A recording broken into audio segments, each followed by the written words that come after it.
welcome to our YouTube panel. They need no introduction whatsoever, but just in case, we have Ross Tran, Laura Price, Stan Prokopenko, and Sinix over there on the end. So, thank you guys for joining us.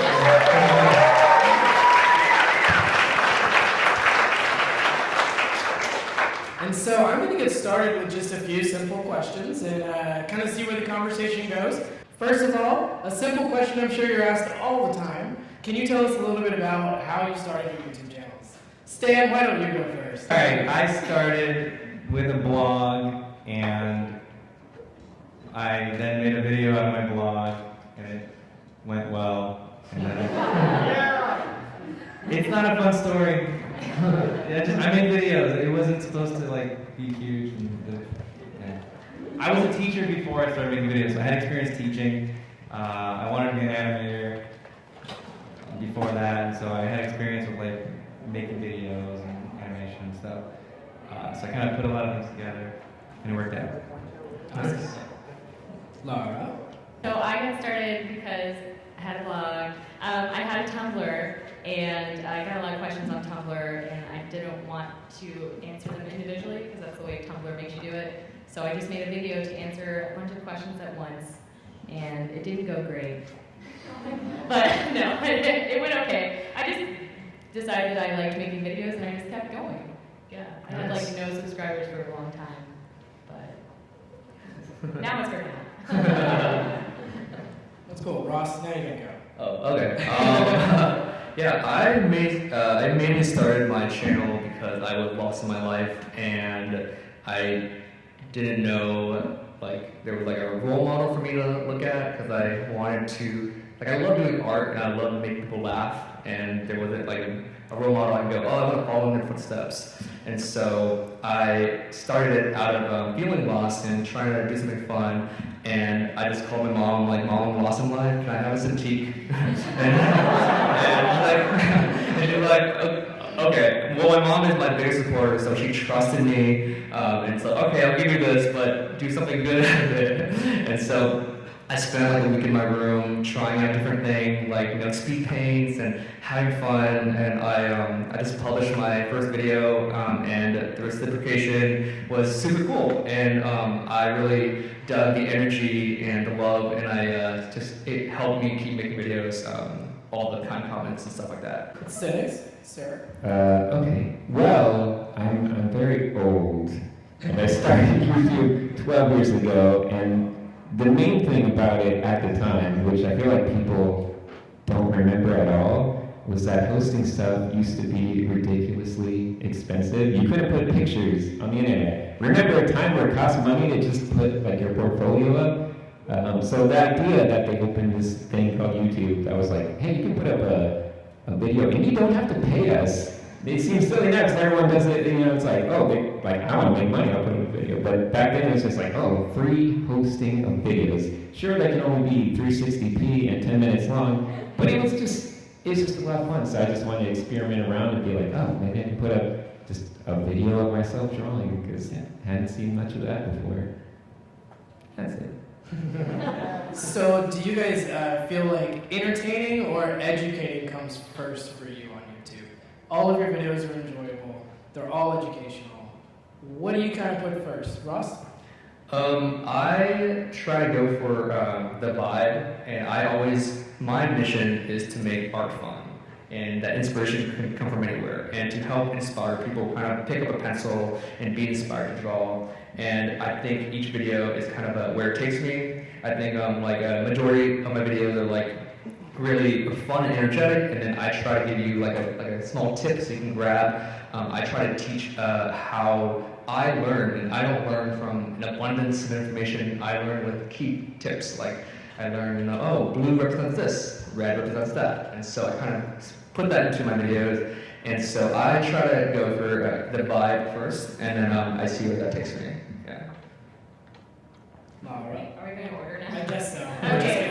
I guess I don't really have a goal for what I want the video to be when I'm making it. I kind of just make a video that I want to make and that I'll have fun making, because I really like recording them and I really like editing them. So if they're not not funny, I'll just edit them to be funnier if I want it to be funny. And then my educational ones, I think it's just a response to, like, I'll get these questions on the internet like I used to on Tumblr before it died. So now I get questions on Twitter or Instagram, and it's just a nice place where I can just put an answer to that question, and then when I get in the future, I can direct them to a video that, like, I've made. So it saves work for me in the future. But yeah, I just want to, like, have it, so, like, when I'm, like, planning a video, I was like, I just want to put everything I want to say, because I'm not very, like, eloquent when people are asking me a question, like, on the fly, like right now. And so I want to have a place where I can direct people where I actually made a good answer to this, it's here. So that's kind of my goal for my educational ones. But then there's also just like videos I make of like pranking my Frenchie. So I mean, those aren't very educational. I wouldn't recommend it. But they're so fun to watch. That's what's yeah. important. Yeah. Stan? Yeah, my content is primarily educational, but the entertainment aspect is extremely important because that's how I try to separate myself from the other educational content. I personally don't like watching videos that go on for too long and they're not fun to watch because I like to have fun.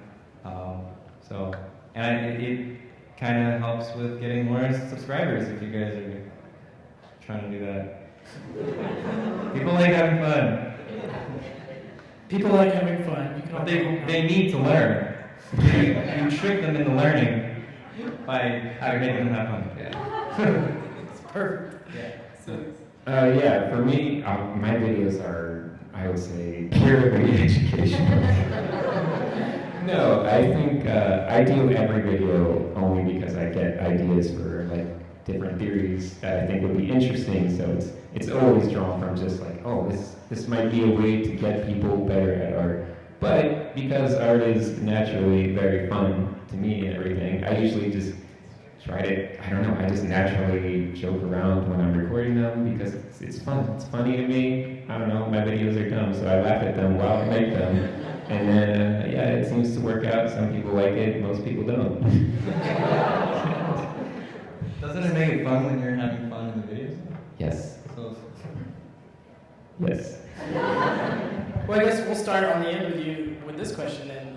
How much preparation do you do before you start a video, and how structured is it before you really go into the production? My preparation is like 100% shower thoughts. It's just in the shower I'll be like, oh, wait, this would be a good idea. Oh wait, no, wait, I should do this. And that is about the extent of my preparation. But I feel like I get a lot of good ideas in the shower. So I'm just doing them very casually. For me, like these videos are for myself first, and then it's just hoping that other people get a lot out of them. But it's mostly to like when I think of something, I'm like, I want to really figure this thing out, so I'm just gonna have a little deep dive while I'm in the shower and figure it out, and then record a video about it. Which is why I'm never on video when I record. So it's Because you're in the shower? Yes. That's awesome. I'm gonna imagine you in the shower. I'm gonna have to constantly turn off your video. Okay, sorry.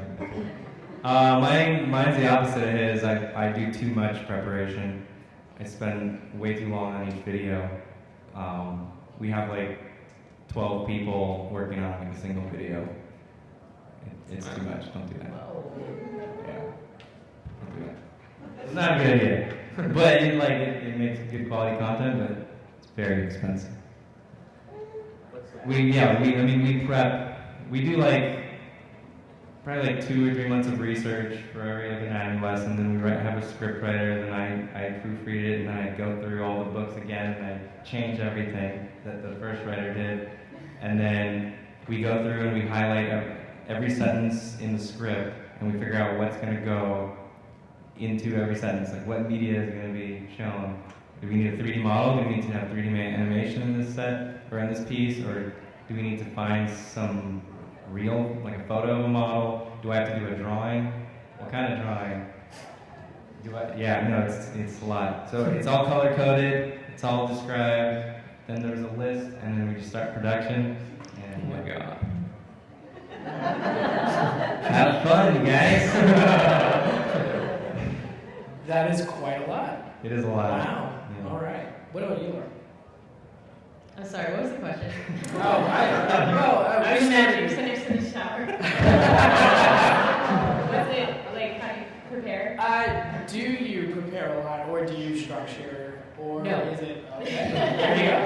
Sometimes I'll prepare like I don't know, like an hour before or something. I'll be like, well, I just have a list of like in my notes, of course, like everyone. I have like lists, just lots of lists.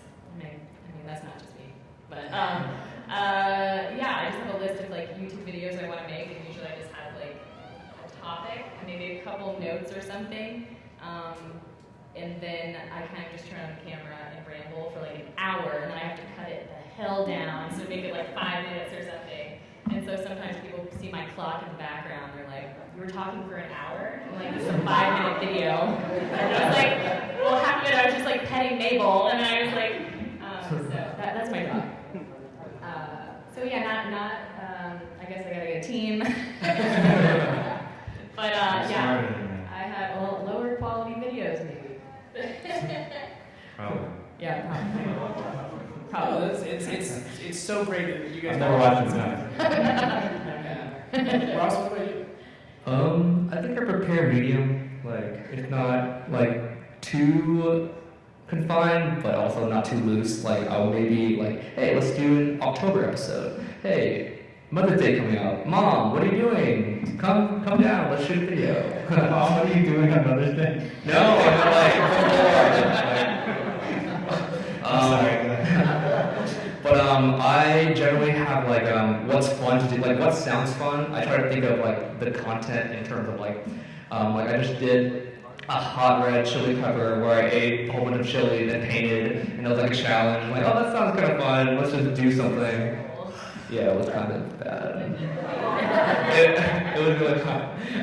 But yeah, I think before it was like, how can I turn pizza into a landscape? Or like, how can I have fun and show the audience I'm having fun and teach them something?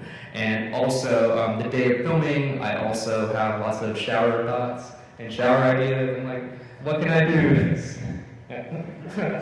Are you guys together?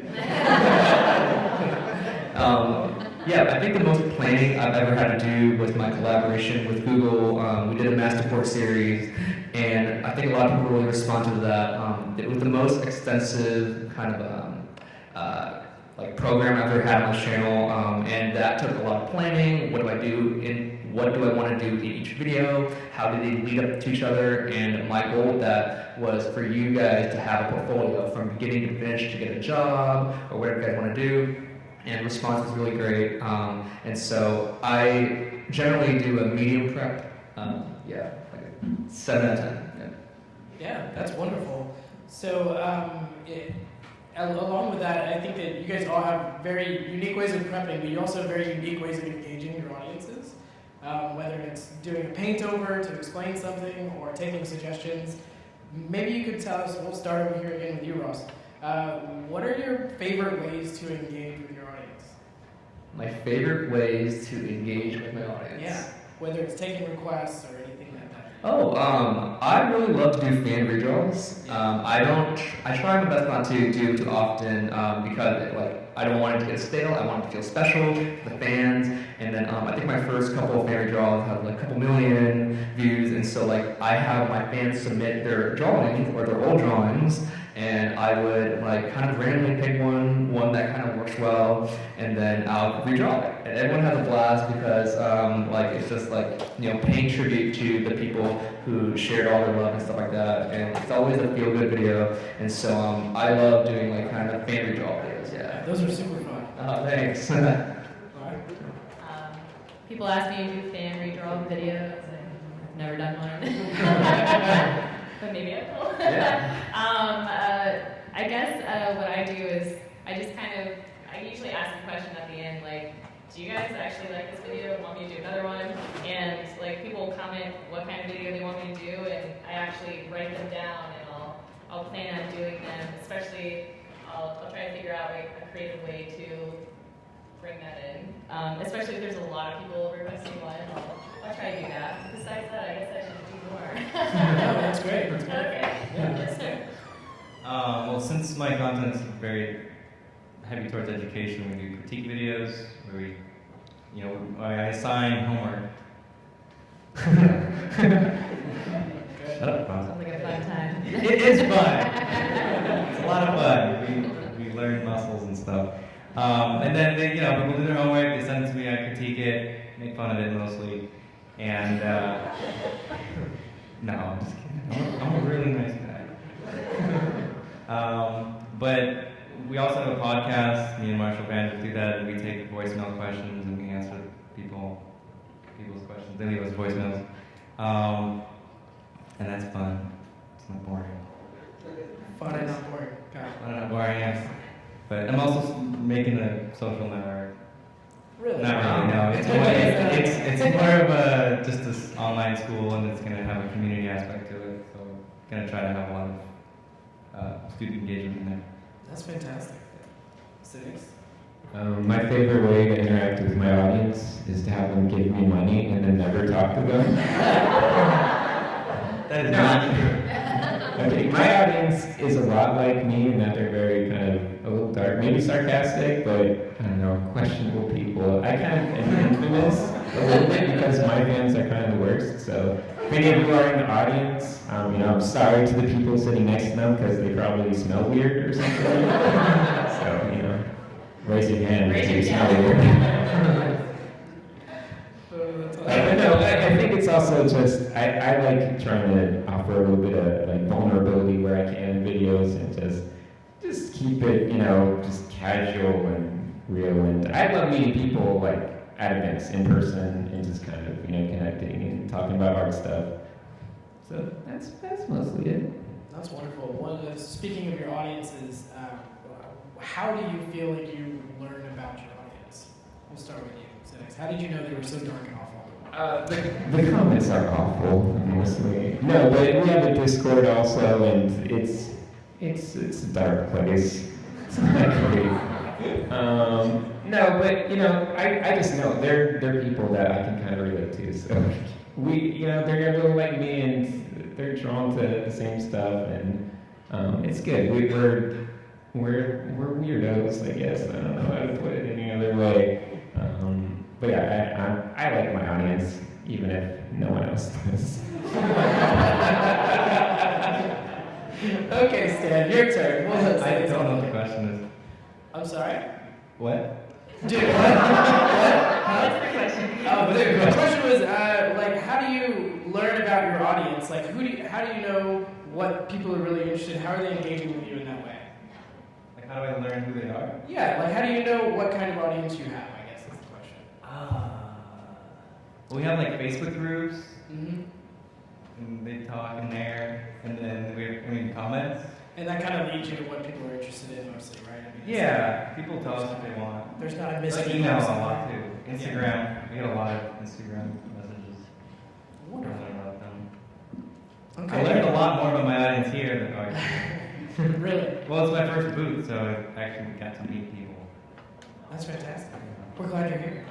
Thank you. All right. Laura, do you have an answer about audience, learning about your audience a little bit? Yeah, I was gonna say today I learned who my audience is. Like just at my booth and at CTN last year, people came up and I was like, oh, because it's like they're all these mysterious icons. And but yeah, I like reading a bunch of the comments. Like when I first put up a video, I try to like respond to as many as I can, and then I try not to look at them again because that's when the trolls come in. Sorry.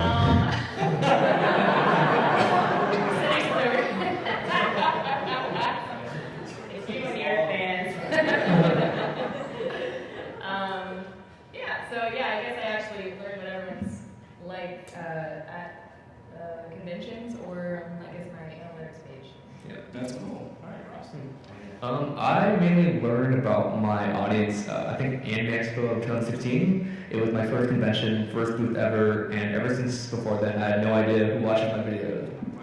And after it was crazy because before I felt like I did it mostly for myself, and then meeting my first fan who watches my video at an Expo, and they're like, oh my gosh, your stuff inspired me, it uplifts me, it makes me so happy to draw. And I was like almost starting to cry. I'm like, oh my gosh, that makes me feel so good. And then I found a better purpose for my channel, and it's not for me, I feel like it's to inspire people.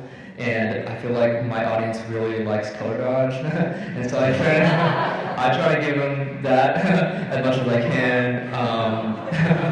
Yeah, and Milo, they're all there for my dog, basically. But yeah, and statistically, I've seen a majority of my fans are like from families to 13 to 24-year-old girls, and who are maybe starting out or like trying to get farther in their art college or something like that, and they are inspired by my content and the positivity, and yeah, just want to draw. Yeah. That's Can I fantastic. add to that? I've done a bunch of surveys too. Really? Yeah, the fun stuff. Like email surveys? Or Yeah, email, so you have a newsletter, Yeah. subscriber list, and Some then targeted ads. what ad? I'm kidding. Like, why else would you need that? To know what to make. Content. Sorry, we just met. We're not getting along. I'll She tell you thought about it was that. Night from America. Right. Well, not, but she did. This is pretty good. I think we have a new YouTube channel brewing over here. It's the four of you. Yeah. Right. Yeah.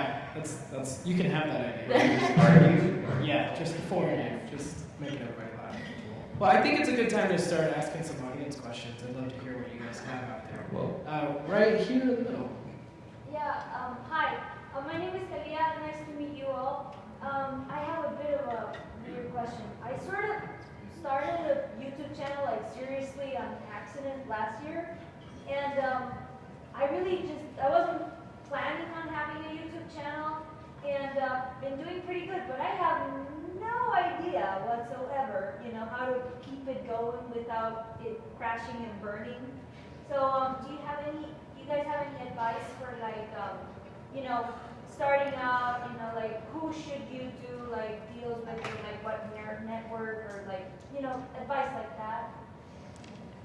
okay.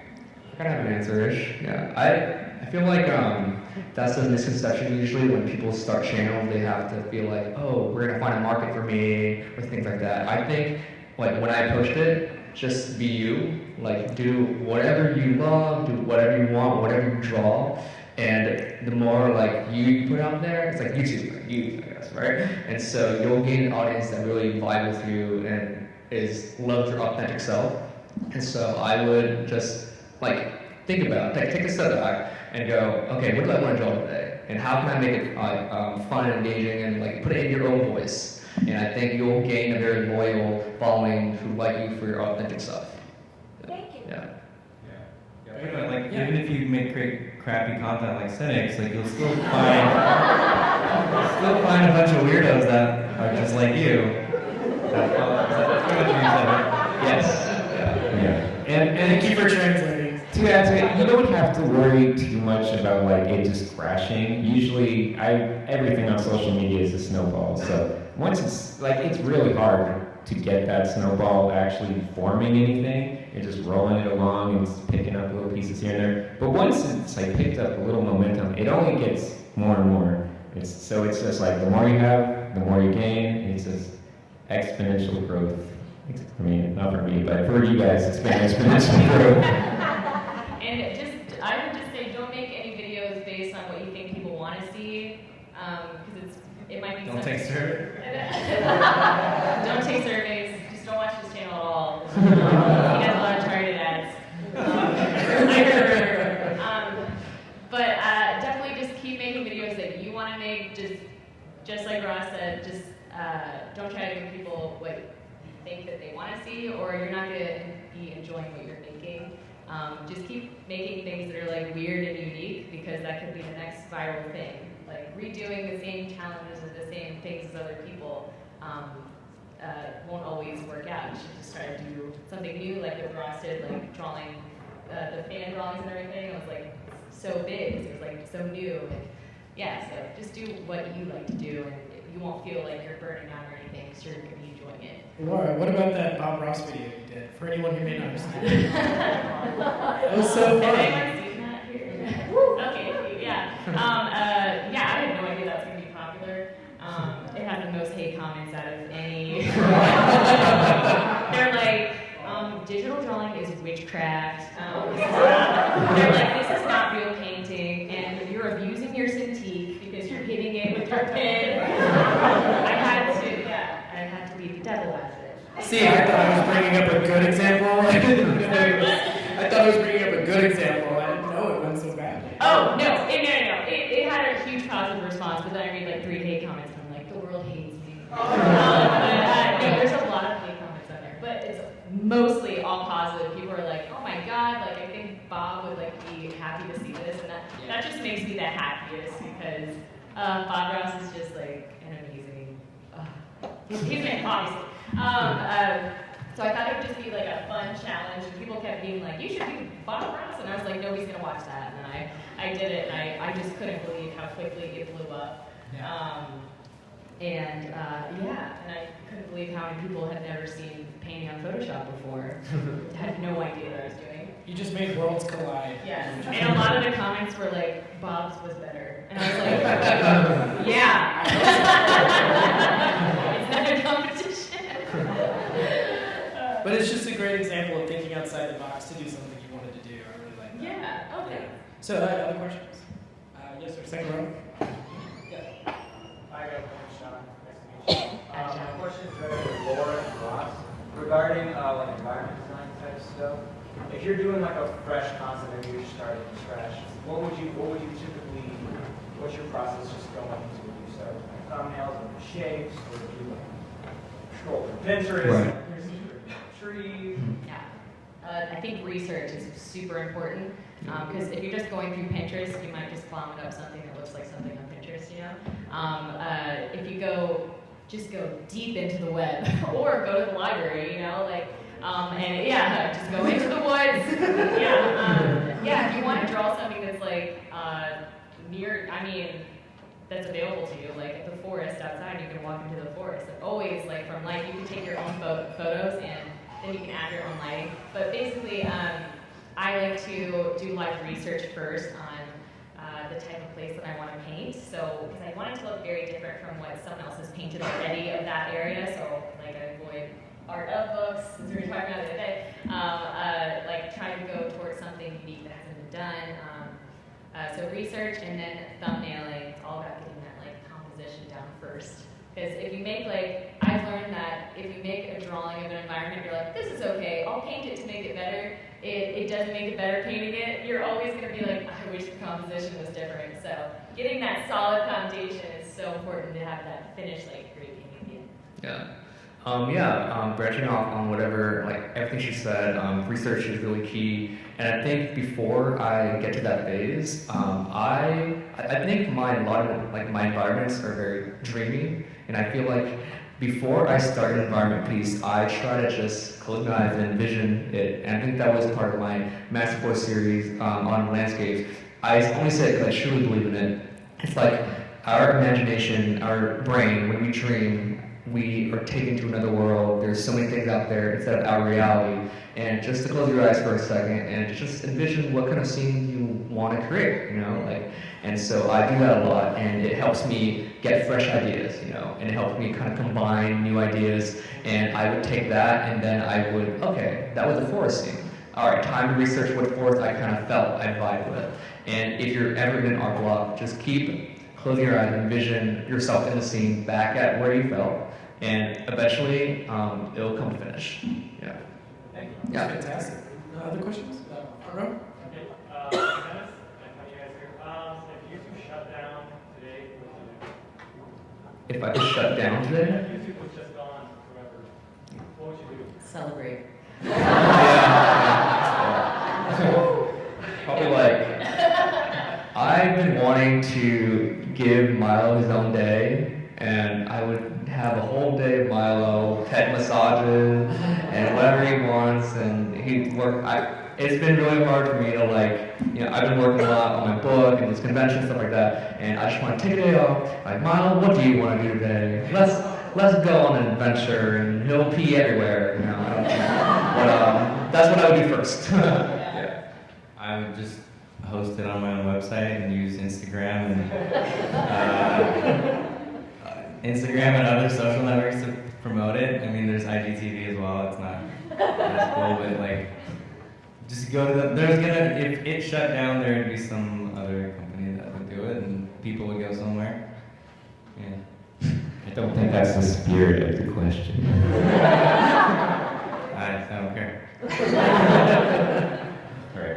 Well, personally, I teach at a couple schools already, so I would probably just focus more on that because I basically do everything I do on YouTube, but in classrooms too. So it wouldn't change too much. It would just be less people exposed to things, but my life is fine. Yeah, I think I work and YouTube is just my weird side hobby, so it wouldn't affect me too much, but it's a really fun side hobby. So yeah, I'd have to find some other way to express myself other than Instagram, being stuck in some little squares. Yeah, Vimeo. I host half my videos on Vimeo. More than half. Really? Yeah. Stuff that you gotta buy. Okay. I think I got that. Another question? Buy my stuff. Yes, sir. Do you guys find that your quality of work goes up when you're doing YouTube videos versus when you're doing your own work without actually streaming or doing any YouTube videos at all? Mine goes down. When I'm being filmed, I'm nervous, and I'm like, oh, I have to finish this all in one day. It's like I feel a little I don't know. It's like, oh, I have a deadline for this. I'm gonna put this video up this week, so I'm kind of like, I just gotta finish it, even if I'm kind of like, oh, I don't like where this composition is going, but I just gotta finish this up. So some of my speed paints I made are these are my least favorite pieces, but people enjoy watching the process, so I just need to get used to it. I'm just so anxious. Yeah, no, same thing here. It goes down because you're more putting on a show instead of just letting go. It's everybody's gonna judge every little thing you're gonna do when you put it out there. Even if you're doing a 5-minute quick sketch of a figure, people are the proportions are all off. It's that's not. Yes. And then those are such easy things to target, right? The proportions. And that those people try to make themselves feel good that they caught your proportion error. Okay, yeah, same. That's why I don't live stream. But it makes you feel uncomfortable. Yeah. Damn it, they're gonna. It's you think I'm a fraud because I made it. It was people make comments oh, you make these big mistakes just like me. And I was like, well, yeah, it's cool you can relate in that way, but it was I like hearing a speed paint people being it took you 20 minutes to draw that hat, and then it's you can tell you just finally looked up a reference and gave up and then drew it. And it's well, yeah, I don't know if I wanted that on display or not. Yeah, that's why it's hard for me to live stream because I'm oh no. They can see every little thing and they're gonna comment on it. Okay. Yeah, for sure. Just real quickly, because I don't think we're gonna have two different answers, but yeah, anytime you hit that record button, you're not gonna make your masterpiece. It's just an added thing to be thinking about that's gonna take away any of your clear, kind of intuitive focus on things. But the benefit is that it forces, when the clock is ticking, it forces you to actually finish the pieces. You just gotta soldier through. Sometimes you wind up with stuff that, you might have given up on before, but it wind up, it was okay in the end. That's great. Yeah, Ross, you have anything to add to that? Oh, I've been trying to think his question, when do I create my best work? I feel I create my best work when I'm super comfortable, so AC on, boxers, and put on a nice background TV Friends of The Office, and just painting, and I feel I create my best work then. Yeah. That's awesome. Great answer. Thank you guys. So, another question right here. Yeah. You guys all have different types of channels. Have you felt that your audience calls you for your personality or for your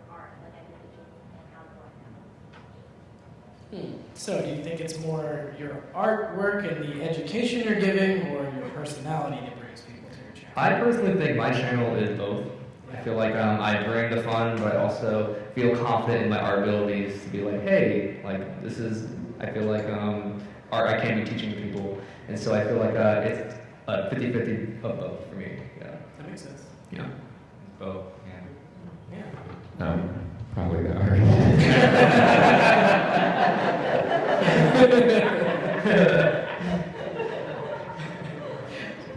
Your personality. That's fine.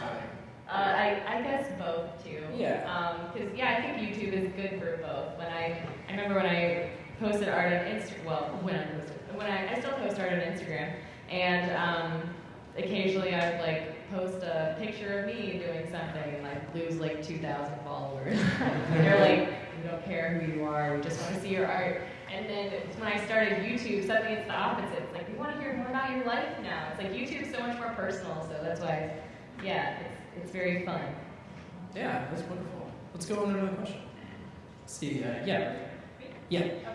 Hi, a little controversial. Considering you're all art YouTubers, are there things that you think from personal experience or observed experience that you should never do?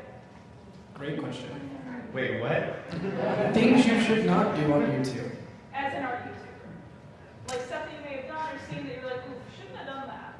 Maybe a classic mistake you Oh, wish it's you like a could take YouTuber back. mistake. Yeah, YouTuber. Why is it controversial? My mind's obviously going to like murder.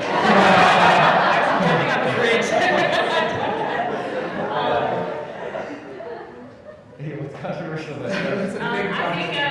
think, if you're on a podcast or a YouTube channel or anything, and you work at a company or something, don't talk shit about your company, because what's on the internet's on the internet forever.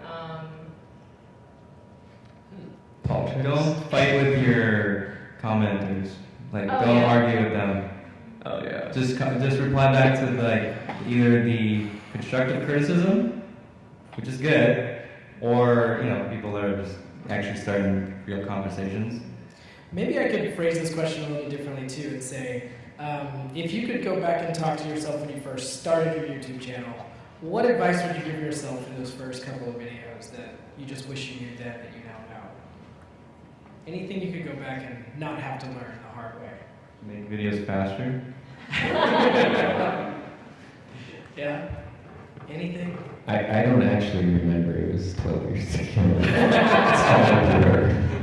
It's all a blur of uploading videos and things. I'm very old. Okay, all right. Well, let's move on. Other questions. Red glasses right there. Hi, name's Brandy.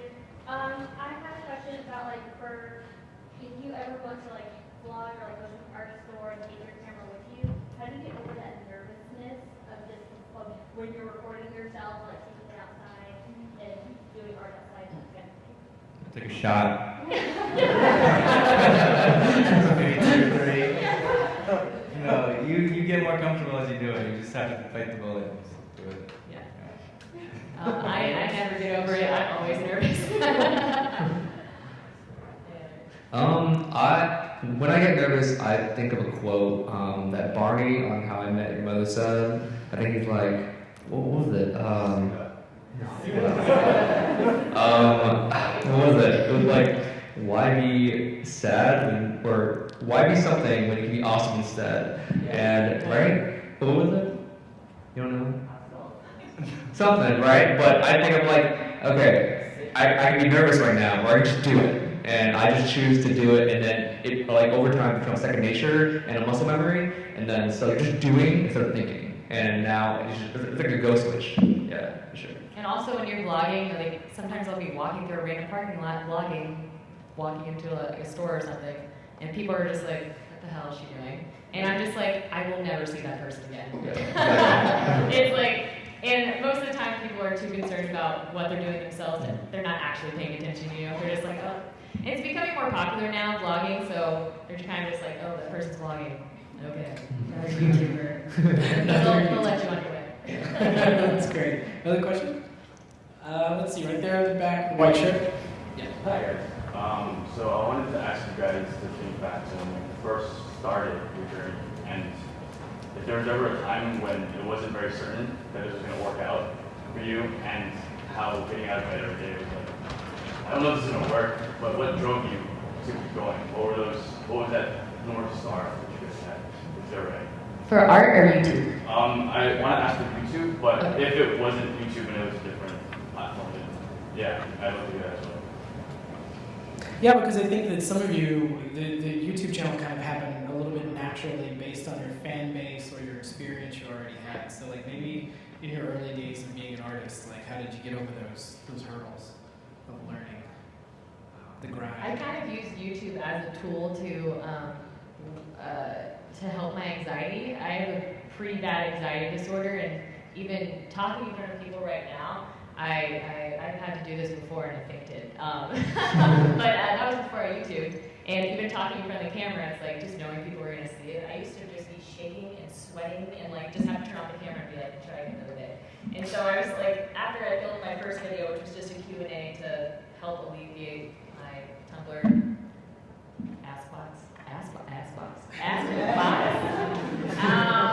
every time. That's a new Tumblr feature. Yeah, that's a new, yes.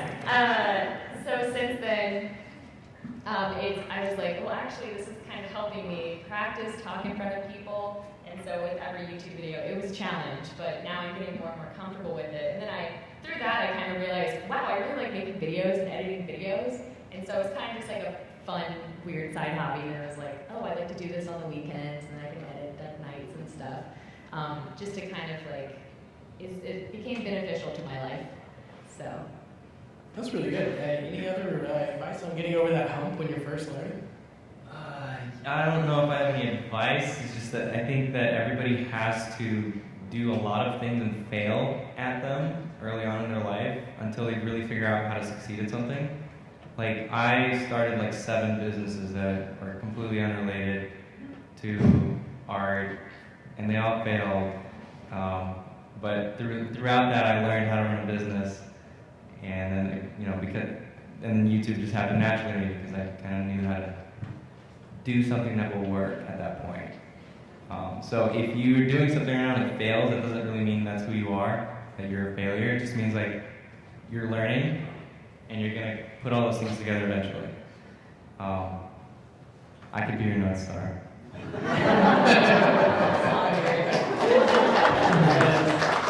Thank you for the question. All right. Anything to add, Ross? Sinix? We can move on, that's fine. Okay, great. Great answers. I was touched. Let's see, I haven't gone over here. Blue shirt. Yes, sir. I actually already asked Ross this out before, but YouTube can be like really crazy schedule, just trying to make sure that you're productive. Do you guys have kind of a routine that you follow every week to make sure that you're hitting your goals, your deadlines, keeping your personal life in order, and like, yeah? I don't have much of a personal life. I think when I first started, it was on the fly. I was like, what do I want to do this week? And it was like chaotic, doctor's appointments. Should I skip this? It's too far of a drive. I want to shoot a video. I don't know. It was just like a lot of like on the fly things. And lately, since I've taken on more stuff, I need to be a lot more organized. And for the last like year and a half, I've been a lot more organized. Thankful for having an assistant who handled that. And so I have filming days now, draw days. I try to make sure I spend time with Milo. That's important to me. And just try and make sure things are organized. I have absolutely no personal life. Very, very single. But just doing me.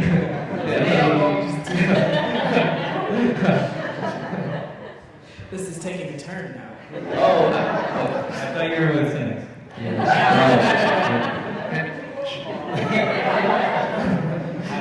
Shower thoughts.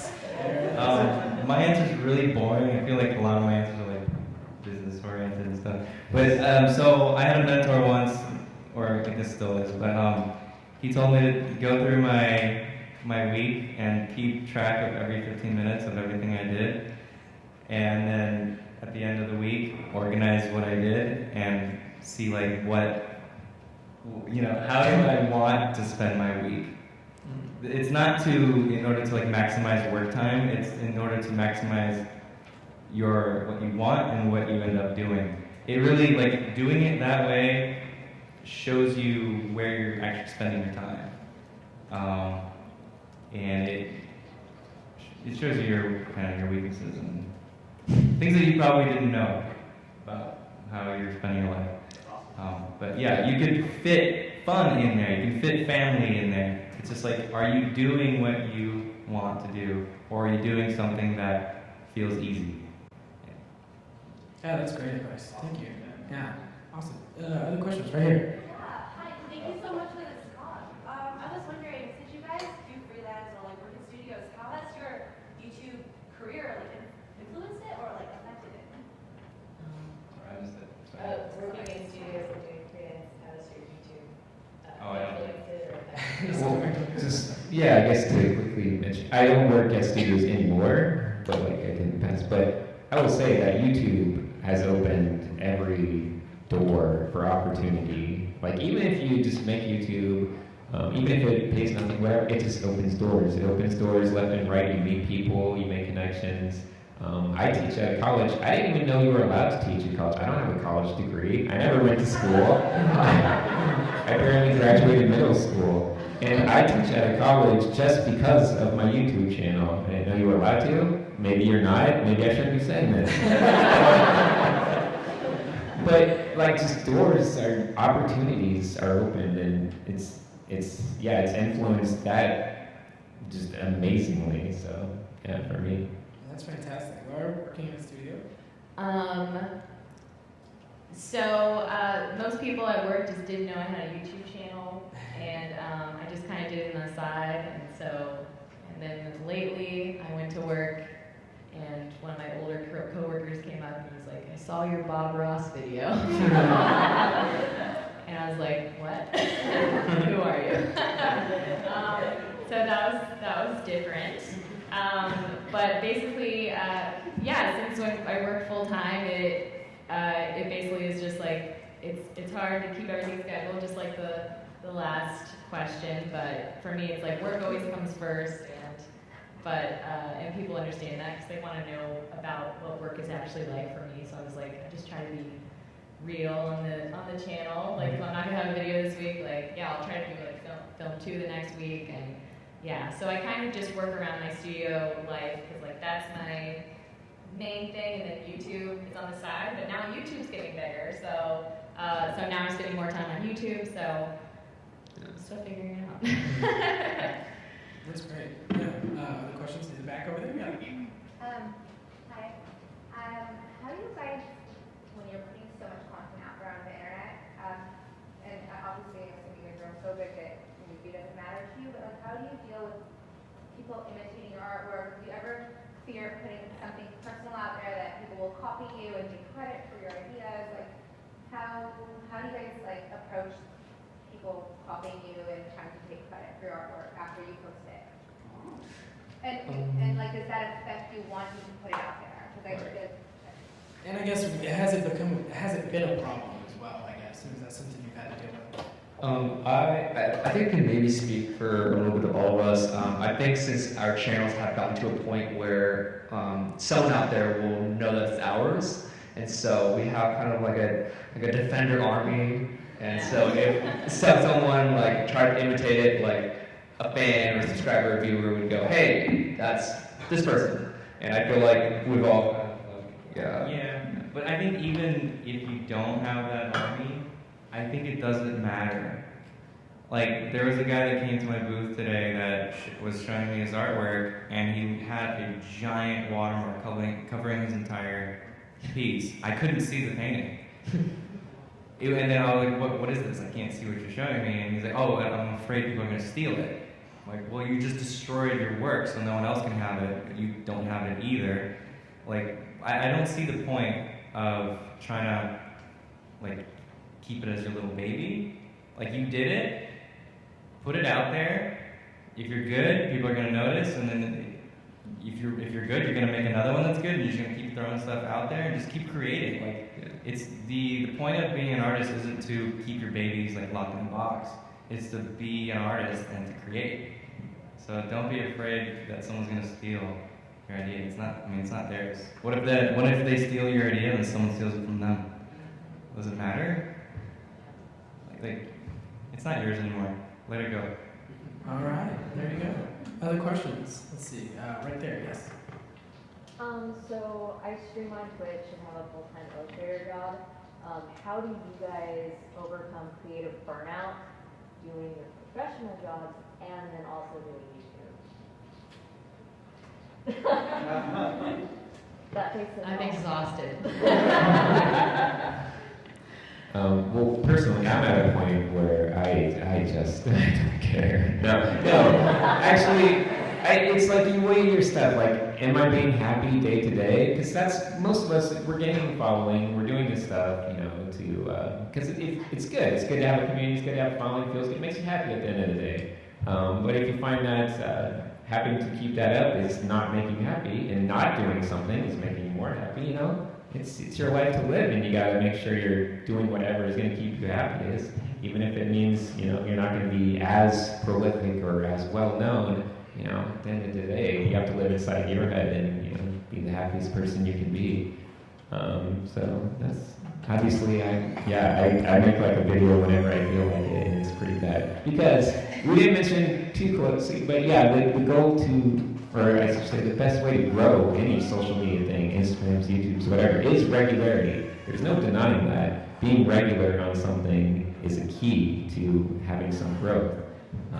But it's all about, at the end of the day, you gotta ask yourself, what do I care about most and everything. Always be analyzing that. Self-analysis is very important. That's a great point. I think we have time for one more question. Let's go over here. Yeah. Similar actually to what you just said, it is super important to keep that regularity so you've got a constant audience, but how do you decide when is it quality over quantity thing of like, oh, I can do a video like every 2 weeks, but then it's going to be like I don't want to make a shitty video at the same time, which is like, is it better to do like, oh, it's going to be once a month and I'm going to polish it up, or would you rather like, what's your personal balance for like that amount of effort versus that amount of time kind of thing? Well, everybody's balance is different. You gotta just figure out what it is for you. My balance is just like 100% on quality, but that's not healthy. Yeah, you just have to figure out where it is for you. And not spending a long time on a video doesn't mean it has to be crappy either. You can make a video in an hour and it can be really good because of something specific that you focused on in that video. It might not be the production quality where you have like amazing cameras and 3D animation all over the place, but it's like what you said was just like so good and so engaging to your audience that it's not a crappy video. So.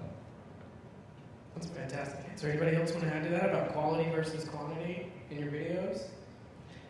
I think at the beginning I was like, oh, this is super fun. How can I keep doing it? And I did like 3 videos a month maybe, and I definitely scaled back, like mostly on the book, but also like I now after doing that I've experienced and I actually want to make super really good quality. Make sure that it's 130% me, and if it's less than that, then I don't want to put it out. And so I'm like more into that. Yeah.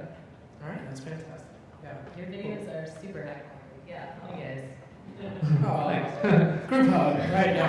It's yeah. Give it a round of applause.